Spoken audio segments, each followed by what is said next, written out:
Good morning, all. It's Tuesday, April 7th. I want to give a shout out to my older sister, Kit. It's her birthday today. She'll never listen to this recording, but she'll get it. So I want to say happy birthday to her. Woohoo! Woohoo. Yep, she's 18 months older than I am. And, I always say the first kid really gets the headwind in the family. Like the parents don't know what they're doing, and all of their inexperience just gets put right on the first one to come. So, Kit, thank you for volunteering to go first and um, for being my big sister and showing me all the things you showed me, including things that then knew I didn't want to do. So, because you did them first. So, thank you for that. This is no, this is Training Wheels. This is an open door courtesy of the Rev Cindy Krupp, and where we gather almost every day of the week, except Saturday and Sunday, sometimes even then, to really talk about spiritual things together. Today we're talking about the Course in Miracles, and we're on lesson number 95. We've skipped ahead. Some of you may notice than where we were last week because last week I had just come off vacation and I got screwed up about where we were in the lessons and I took us back a little, but that worked out okay. So today's lesson, 95, is a really powerful lesson. They're all really powerful lessons, but this one, if we just got this one, we would be good to go. And this lesson today is I am one self, united with my Creator. I am one self, and I am united with my Creator. When we first read those words, it might sound almost dualistic, like how can something be united with something else when there's only one? So we have to look past the words into what is really said in both parts. I am one self, and I am united. There is nothing separate. Which takes me to something that I want to begin this lesson with, which is about simplicity. And I want to talk a little bit about simplicity because this lesson and this course really, but this lesson is so simple that it's really easy to get caught up in something else. So I'm going to read a few things from the text of A Course. This is from chapter 11. And it is it explains the simplicity of the Course. It says, this is a very simple course. Perhaps you do not feel you need a course, which in the end teaches that only reality is true. Perhaps you don't think you need a course, which teaches you in the end that only reality is true. But do you believe that? When you look at the real world, you'll recognize you did not believe it. You do not believe it.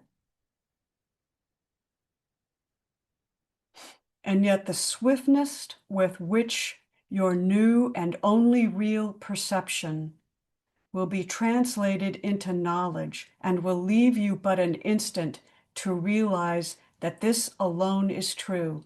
This is the purpose of this course. And then everything that you made will be forgotten, the good and the bad, the false and the true. For as heaven and earth become one, even the real world will vanish from your sight. The end of the world is not its destruction, but its translation into heaven. Doesn't that sound like the guides? The reinterpretation of the world is the transfer of all perception to knowledge. So this is a very simple course. And then in chapter 15, just to continue, the reason this course is simple is that truth is simple. The reason this course is simple is that truth is simple. Complexity is of the ego and is nothing more than the ego's attempt to obscure the obvious.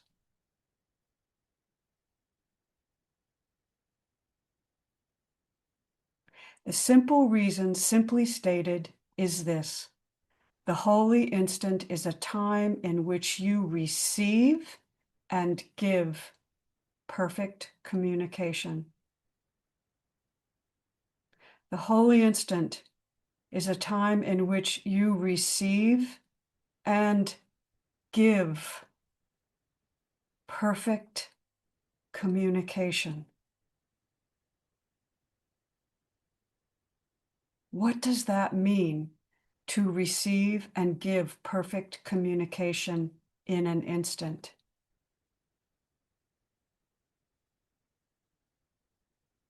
It means we sit as the awareness that we are now. I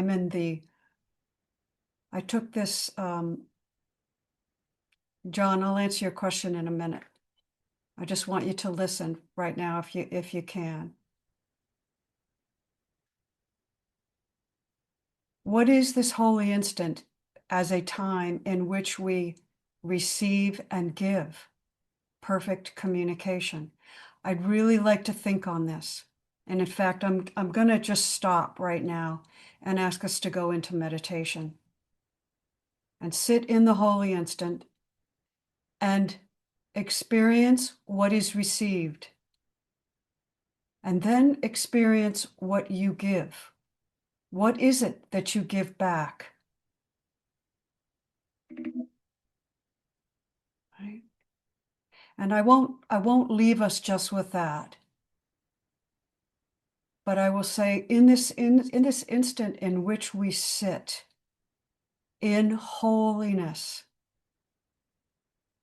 notice what you are receiving. And use all your sense perception to notice what you're receiving. You'll receive in the body. You'll receive sounds, sensations. All of those are objects that arise in awareness. And then you'll also receive other objects that arise in your awareness.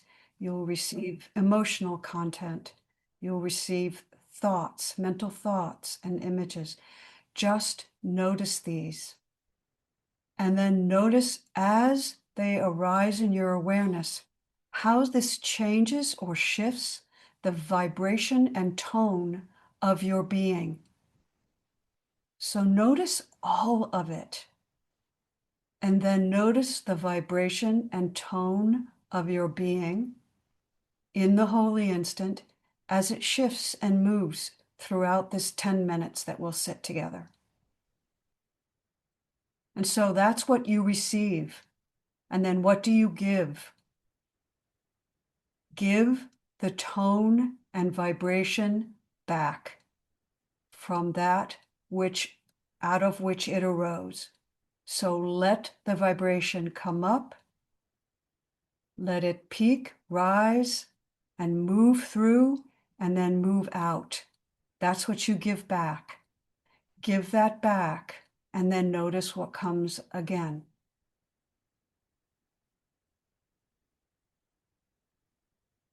So get comfortable. I'm going to turn my screen off. Get comfortable, sit. Allow your breathing to be as it is, Try and keep your posture upright if you can, feet on the floor, hands in your lap if that's comfortable for you.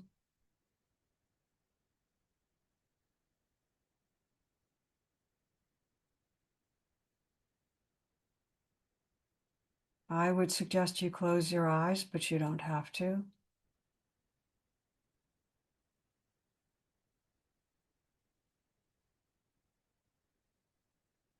And the first thing that we notice is the breath.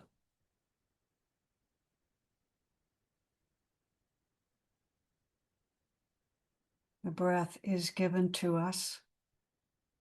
It's the first gift that we receive, really, when we leave our mother's body and we enter the physical world, seemingly all by ourselves in a separate body. The first breath.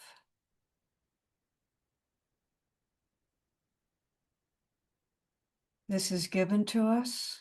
We receive the breath, and then we give the breath back out into the world. This is giving and receiving.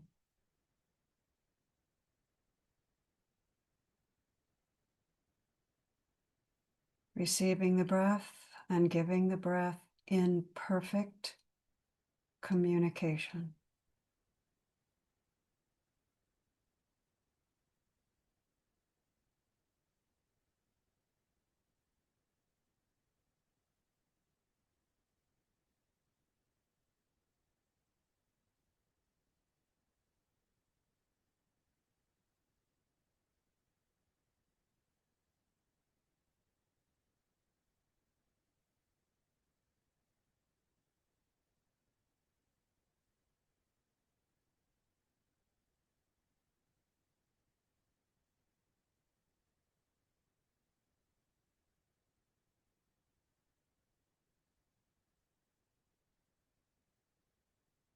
Noticing any sensation that arises in the body,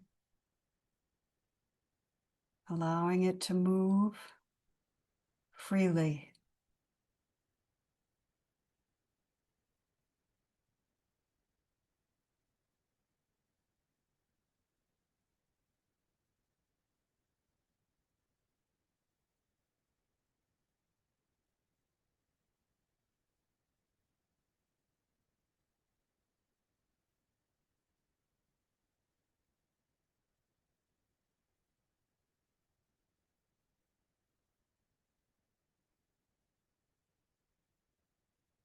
It may be a very short sensation, coming and going, or it may be something that lasts a little while.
A thought might arise, and that thought might trigger something else, some other sensation.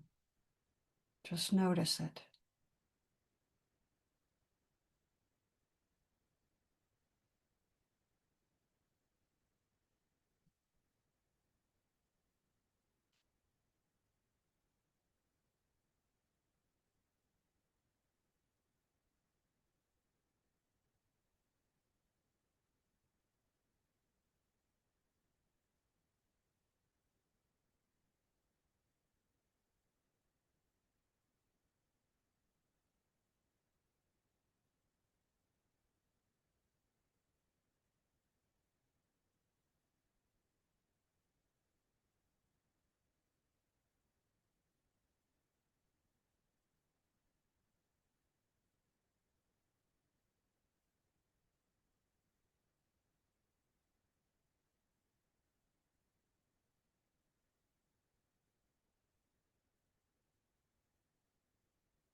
noticing, being that which is aware, noticing, allowing, being that which is awareness now.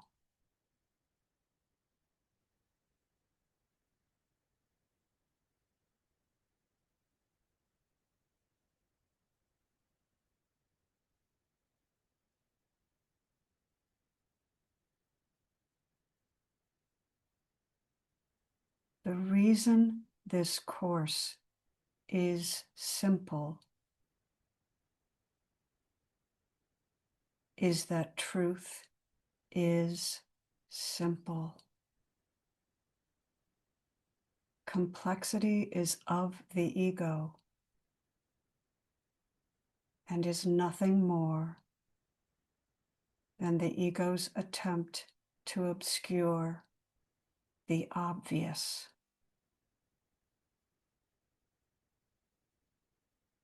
What is the most obvious thing in your awareness now? It is simple. It is that you are here. You are aware now.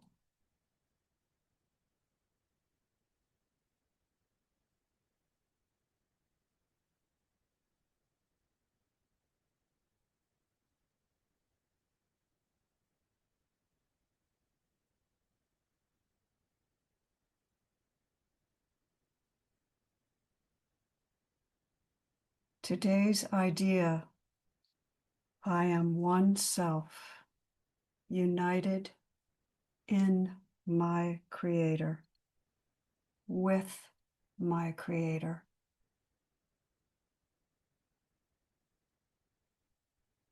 It accurately describes you as you were created. You are one within yourself, and you are one with your Creator. Yours is the unity of all creation, and your perfect unity makes change in you impossible.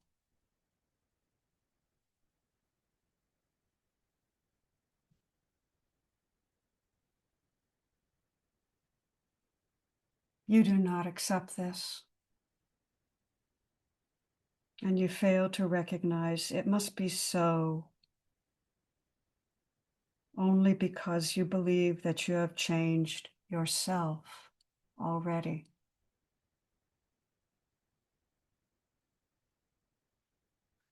The Holy Spirit is not delayed in its teaching by your mistakes. It can be held back only by your unwillingness to let your mistakes go. Let us therefore be determined, particularly for this day, to be willing to forgive ourselves for our lapses in diligence and our failures to follow the instructions. The tolerance for our own weaknesses will enable us to overlook them. The tolerance for our own weaknesses will enable us to overlook them, rather than giving them power to delay our learning.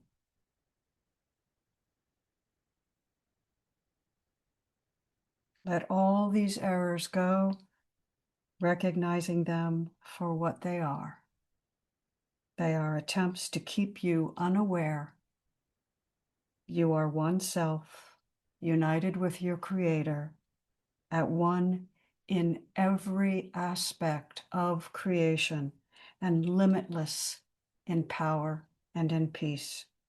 This is the truth, and nothing else is true.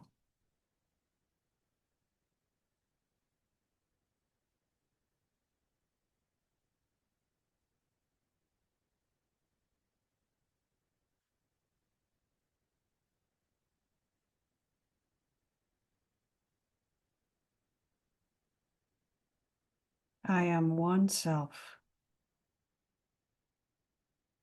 You are one self, united and secure in light and joy and peace.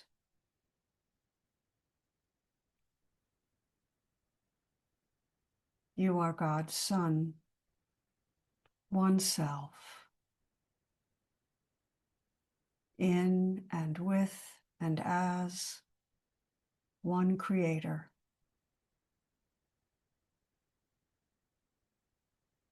And one goal, to bring awareness of this oneness to all minds so that true creation may extend the allness and the unity of God.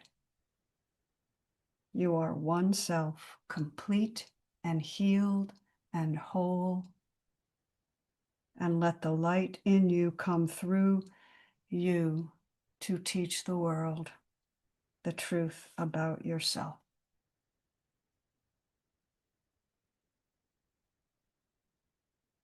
You are the one self in perfect harmony with all there is, all there ever has been, and all there ever will be. You are one self, the Holy Son of God.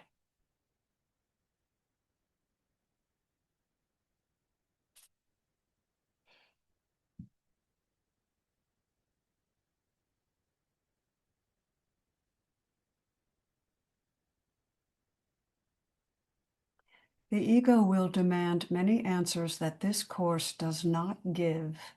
It does not recognize as questions, the mere form of a question to which an answer is impossible. The ego may ask, how did the impossible occur? To what did the impossible happen? And you may ask this in many forms, yet there is no answer, only experience.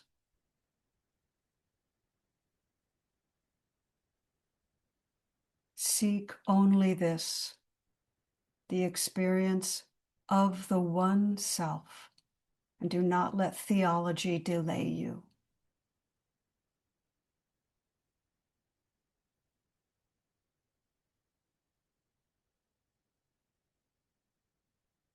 The end of the world is not its destruction, but its translation into heaven.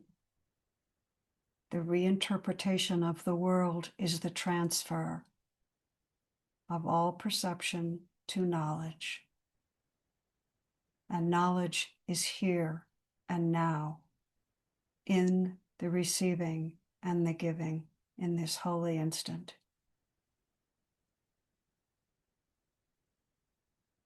Wear a good path to it in your mind and heart. In the silence as you sit today, and remind yourself often today, every 5 minutes, every hour, I am one self, united with my Creator and all of creation.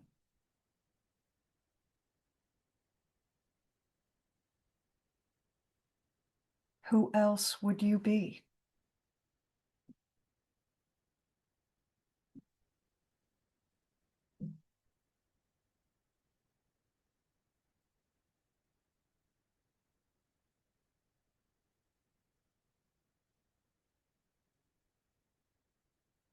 This course is so simple.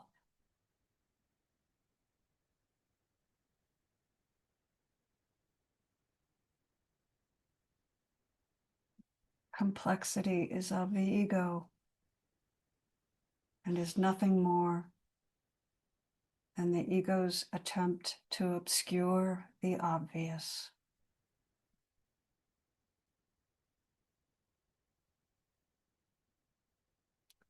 When you're ready, and only when you're ready,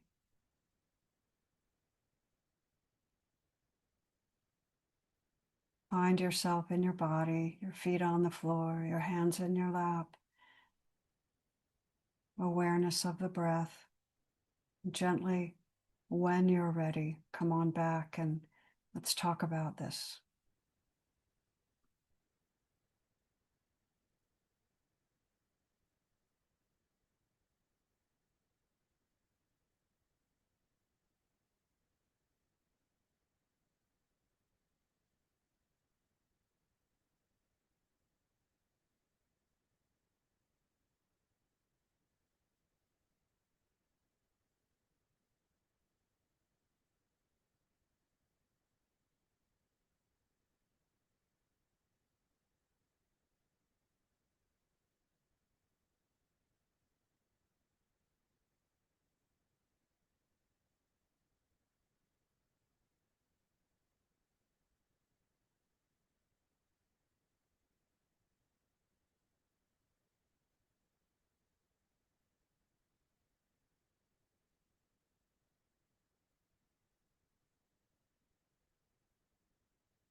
Mm.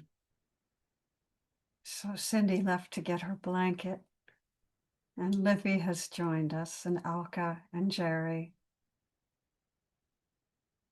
And here's May.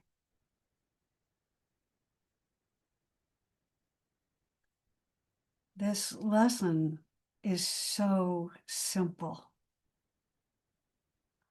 And yesterday, when I was preparing, what am I going to do on Tuesday morning? The obviousness of this simplicity just jumped out at me. And so I thought, well, I need to go back and look through A Course in Miracles and see what I can reference for simplicity, because it just seemed so obvious. And what I found just absolutely confirmed this feeling, knowing that arose in me about the simplicity of this lesson. And I recognize how often I deny it in myself. I deny it when I believe that this world is real, when I get upset about things that happen in this world. I deny it when I forget what I truly am. And I also deny it when I forget that the holy instant involves both giving and receiving, or both receiving and giving.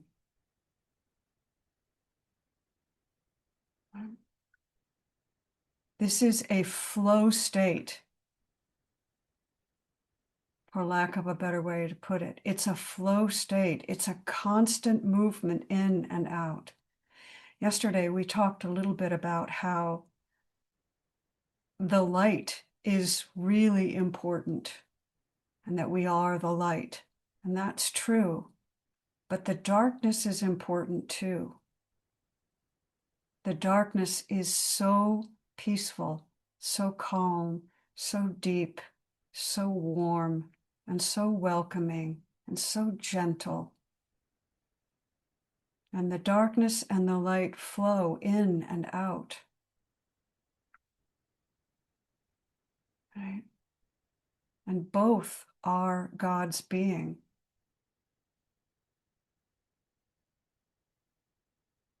And perhaps the most challenging thing for us in the body is to allow the energy of this movement to flow in and out of us knowingly.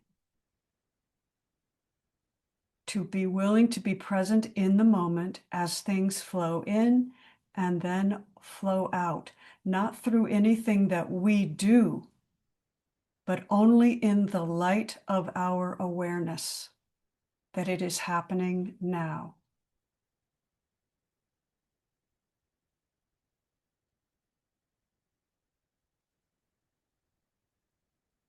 So how was the meditation for you?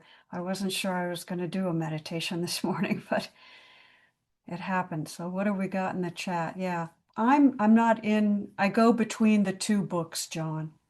The quotes that I got, I think, are from the blue book. They're from this book. And I can put them up in the chat if people want me to.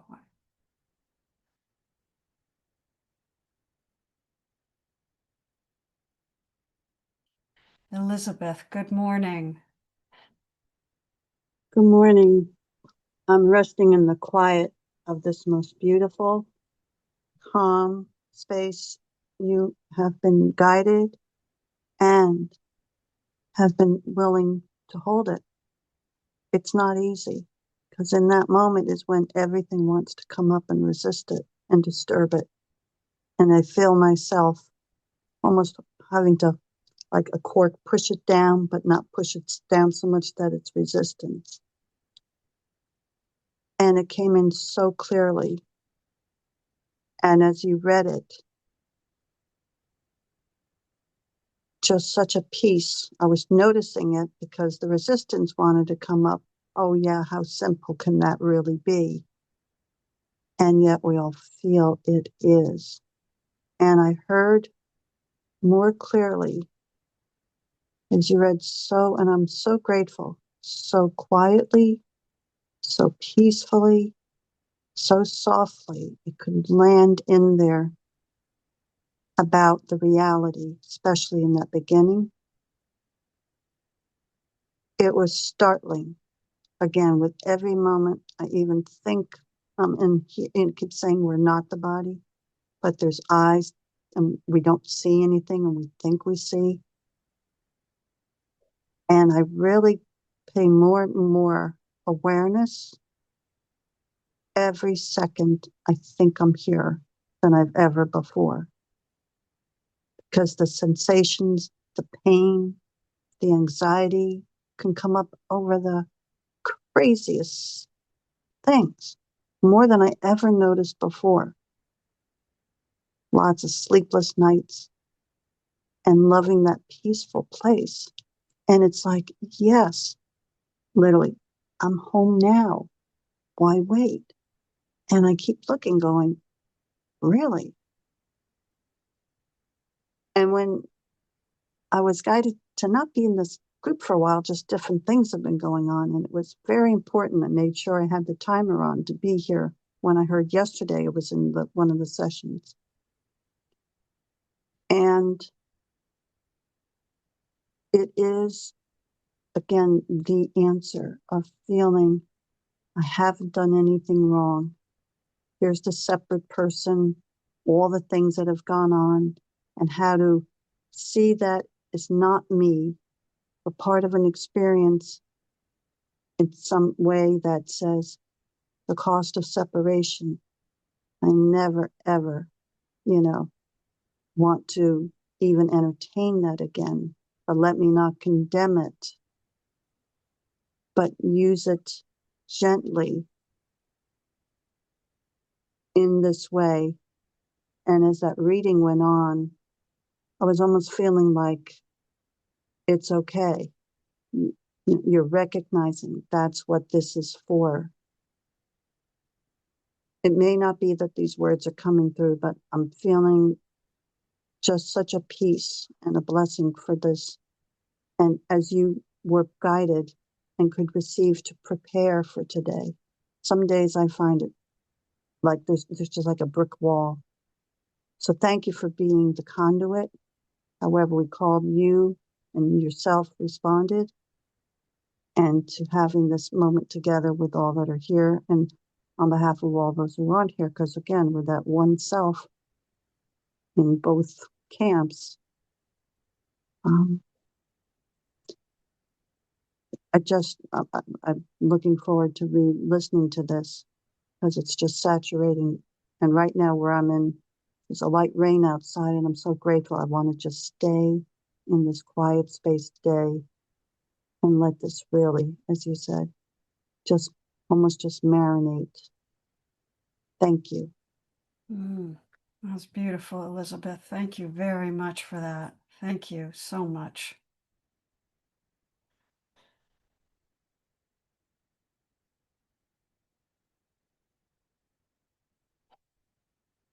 I understand the desire to want to stay and marinate.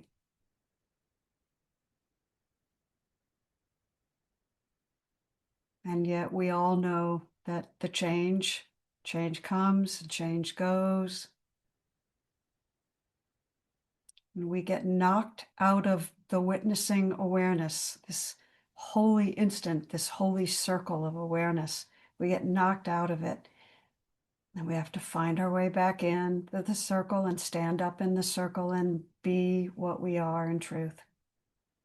And we get knocked out of it again, and then we stand up in it and be what we are in truth again. And that's just fine.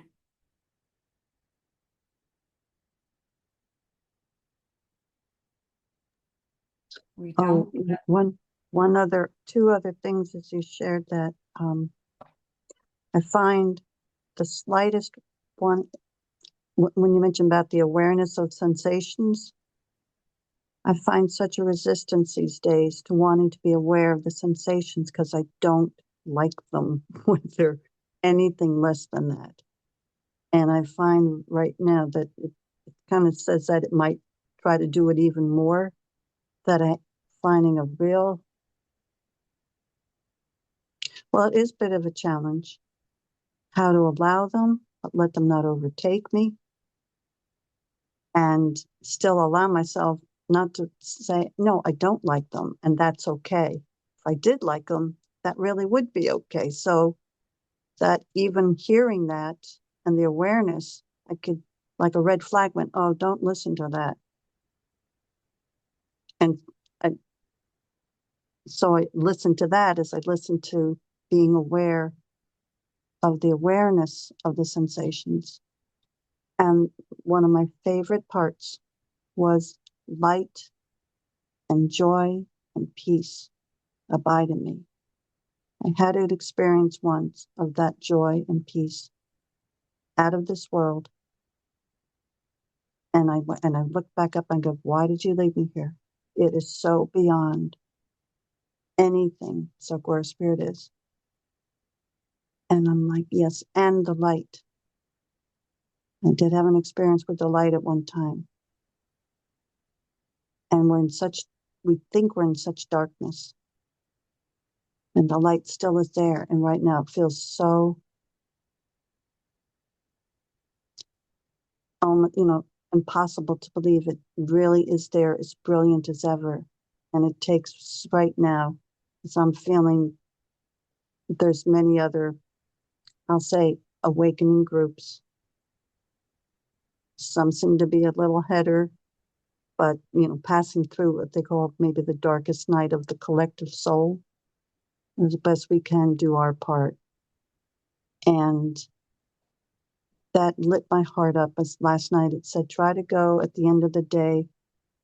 I was reading about the resurrection in the manual for teachers again, about a thought of limitless joy,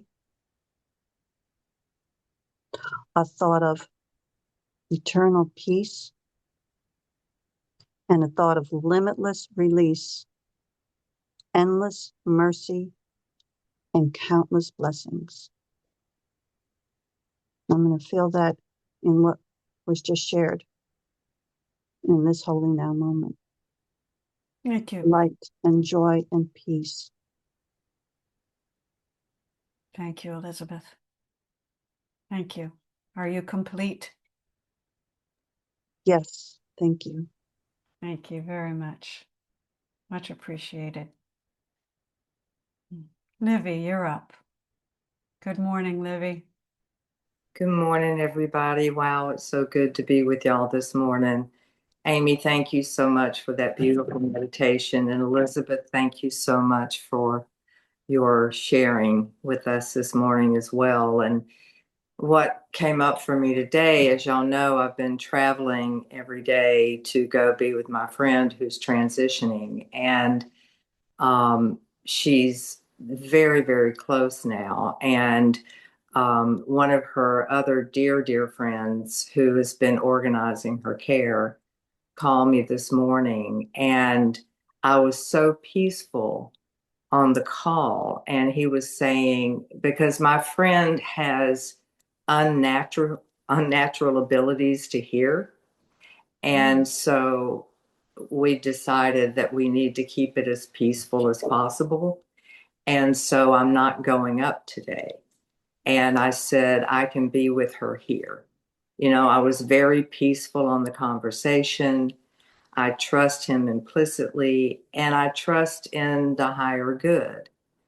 And so I was very peaceful on the call, and I hung up the phone, and all this fear shot up because in this process, different of her friends reach out and text me and play her this, let her know this. And so when I hung up the phone with him, I just started shooting all over the place. I went directly into fear, and I'm hearing other people's voices.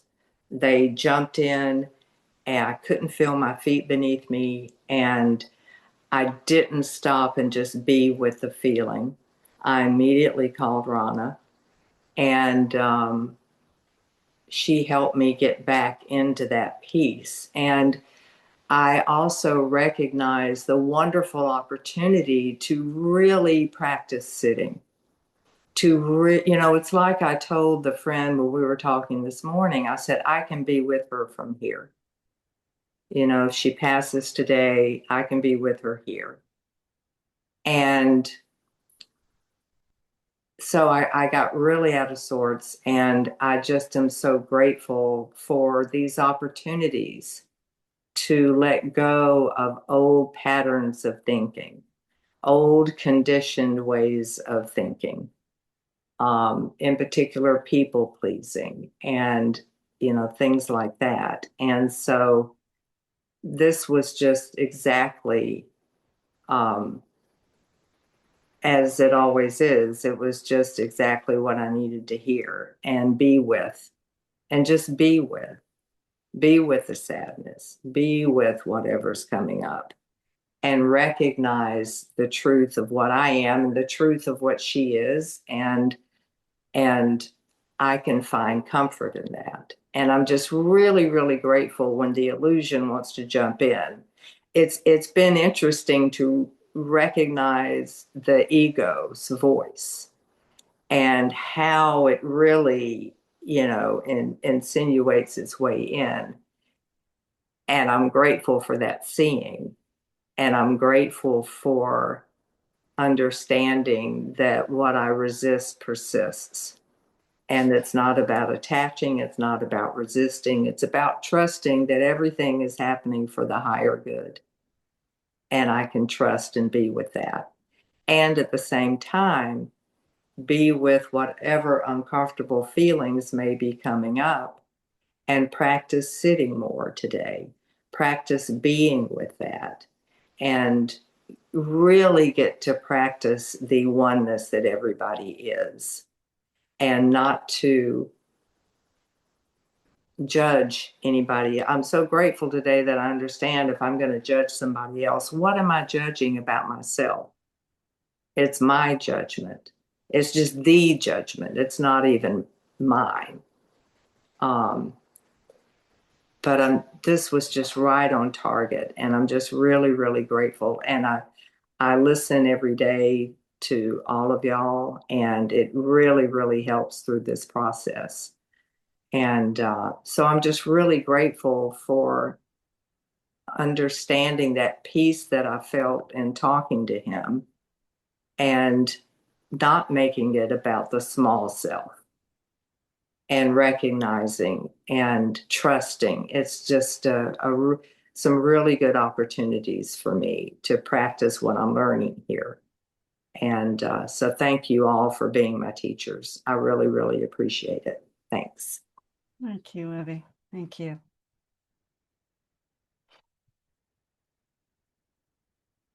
Yeah, I really love this. This is paragraph 5 or paragraph 8 from the lesson in the blue book. The Holy Spirit, which is what we are, is not delayed in its teaching by your mistakes. It can be held back only by your unwillingness to let them go.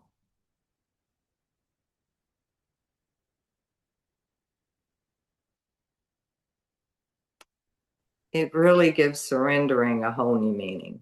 A whole new meaning. Yeah. Just forgive, forgive, forgive, allow, allow, allow. Yep.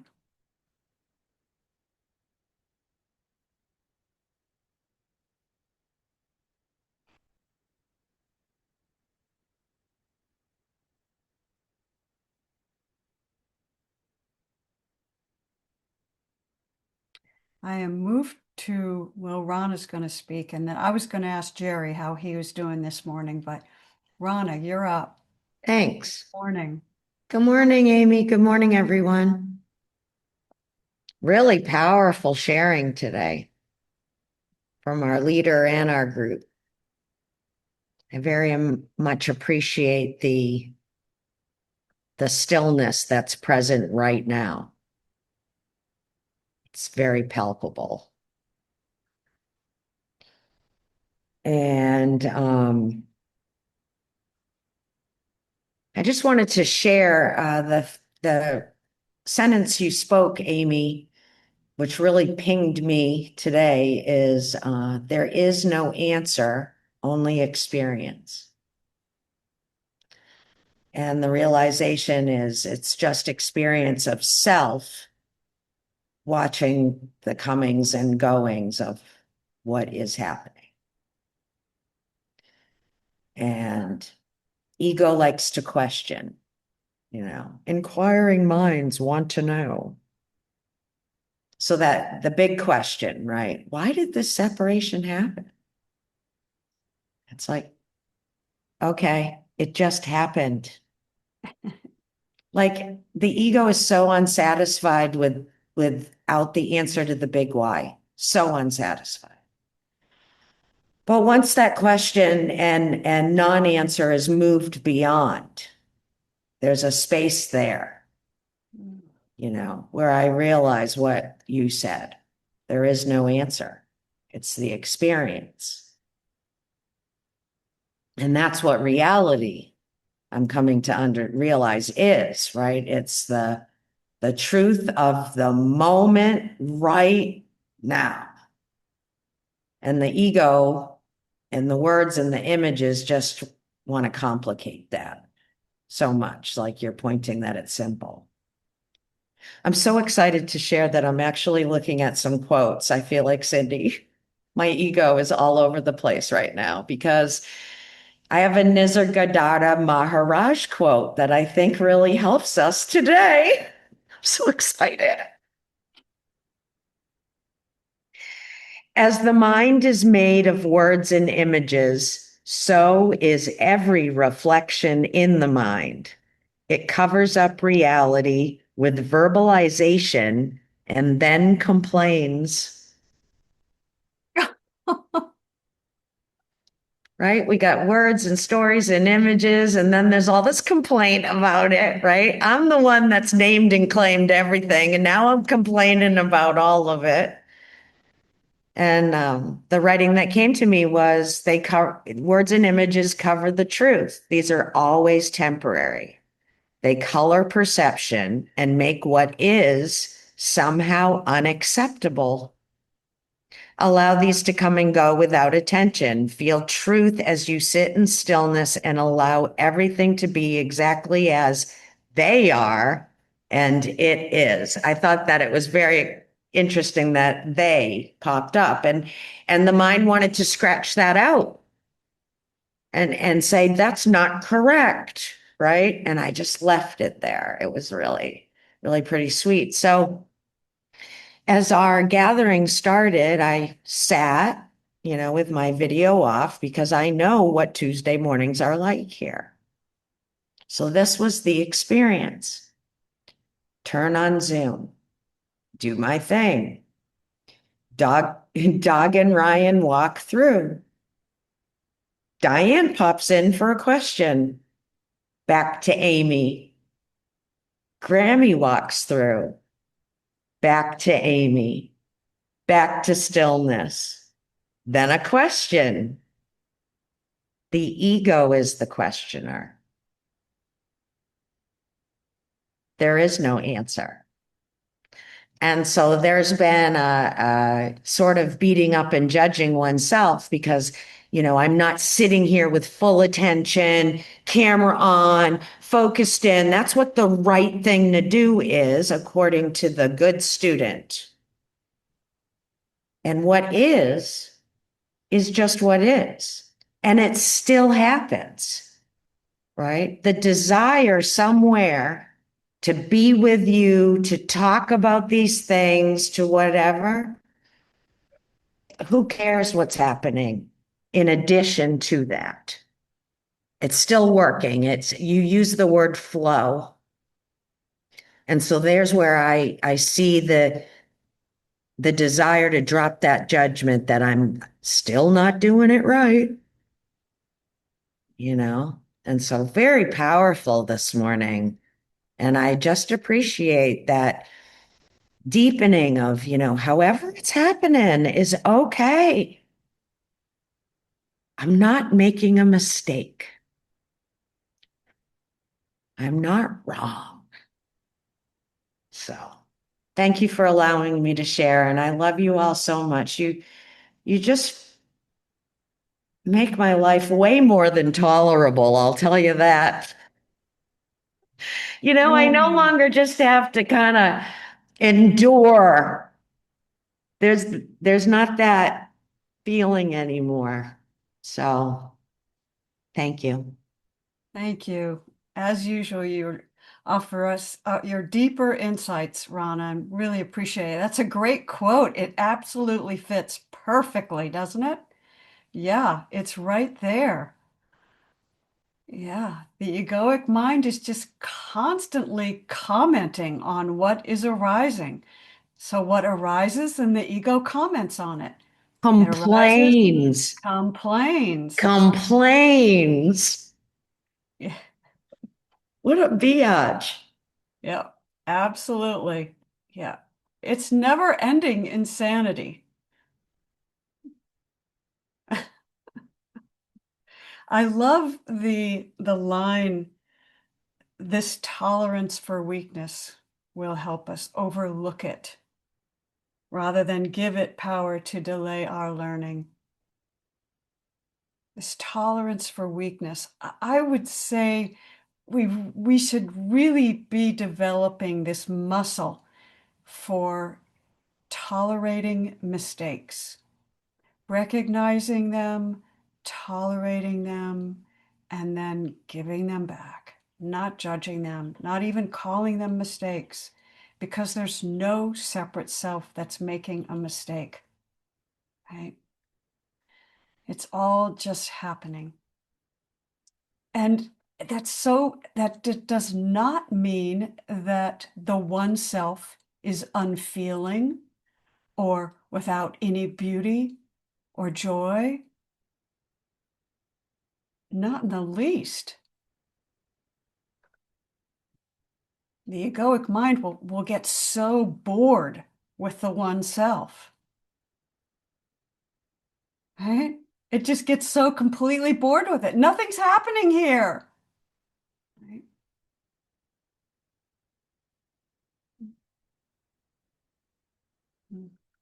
So I want to thank everybody and give folks, anyone that wants to comment is absolutely free, or to ask a question or to share. It's free to. Otherwise, we're going to meet again at 12 o'clock for 12 stepping. And Jerry, just want to ask you, do you have anything that you'd like, not to put you on the spot in the least? I just think about you when I see you, and if you don't want to share now, maybe you'll come for 12 stepping and you can share then.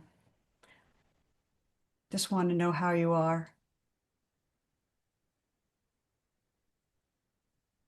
You have to unmute, Jerry.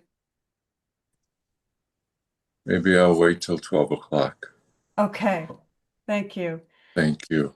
Thank you. It's good to see you. Elizabeth, you're going to close us out. Between now and 12, there's 2 for myself, and however this helps. So important. We keep referring to the body.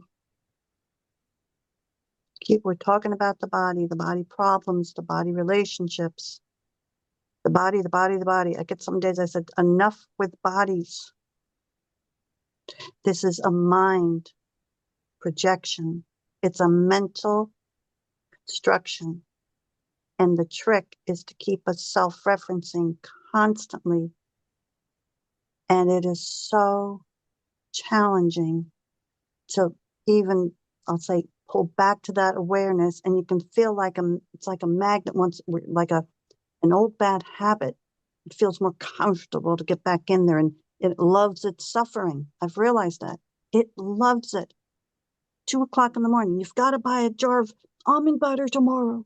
They've been out. It's like, what is going on? And the other thing was, it is a mind, and we are not the mind. There's a part of us that is home in spirit, has never entered. And there's a fine loop about then talking about what we think is happening with the body, the body, the body. Bodies don't die. They were never created. There's no person in there that's dying. And it's so challenging. And yet it's like the spirit's not going to leave the body and go somewhere. The spirit never entered into a body. It's a non-being player. And there is a balance being in the midst of it. It's showing us everything we're not. It's a Jesus never came.